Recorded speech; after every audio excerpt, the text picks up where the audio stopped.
Caracas, January 3rd, 2026. Nicolás Maduro is captured, and the big question is, why now? Because this wasn't just politics, it was a case file. For years, the US accused Maduro's circle of drug trafficking and narco-terrorism. The charges were already in US court, sitting there, ready. But here's the problem. Charges don't arrest presidents. Arrests need leverage, intel, timing, and one thing most people forget: an opening. And Venezuela wasn't making it easy. Security got tighter. Guards, convoys, decoys, the whole thing. That usually makes capture impossible, unless the system cracks from the inside. Reports say the operation relied on tracking networks and human access close to the route. Then, on January 3rd, the opening appears.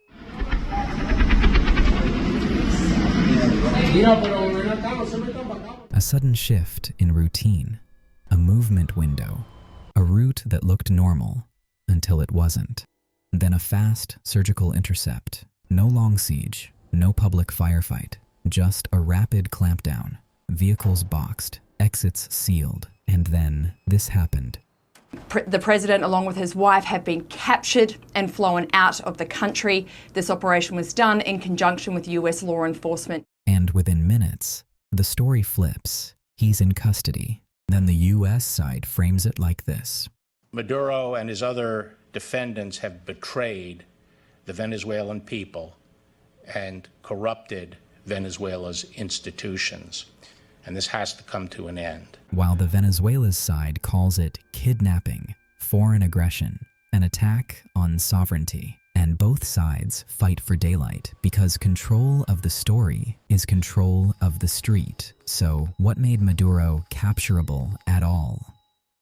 First, legal groundwork, public charges, public justification.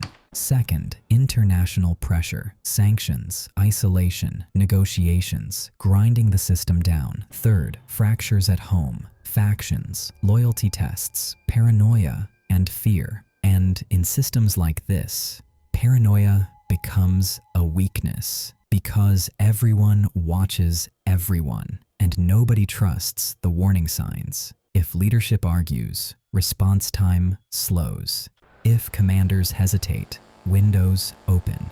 And capture operations run on windows measured in seconds. After the intercept comes the most dangerous part: extraction. Caracas is dense. Too many roads, too many eyes, too many chances to lose control. So you don't linger, you move. Reports describe a tight timeline: handoff, transport, relocation. Then confirmations start appearing. State Department are announcing a historic $50 million reward for information leading to the arrest of Nicolás Maduro. Now, after the capture of Nicolás Maduro, markets wait, embassies wait, military units wait. Because the next question isn't what happened, it's who fills the vacuum. In Caracas, the streets don't move on ideology. They move on certainty, and certainty is the first thing to vanish. Some power centers try to project continuity. Others try to bargain, quietly, before the next shoe drops. Because once a sitting leader is captured, every ally becomes a suspect, and every rival smells an opportunity. The US positions that this was accountability for alleged crimes, but the supporters call it justice. And the critics call it precedent and escalation. But the strategic why is clear. Remove the symbol and destabilize the chain, because systems like this don't run on laws, they run on fear and loyalty. Remove the center and everyone recalculates. And that recalculation is where regimes fracture or harden. What happens next depends on three things. 1. Who controls the armed forces? 2. Who controls the money flow? 3.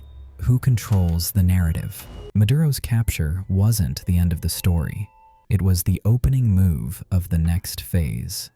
Venezuela wakes up on January 3rd with a new reality, uncertain, volatile, and the reason he got captured is the same reason powerful systems fall.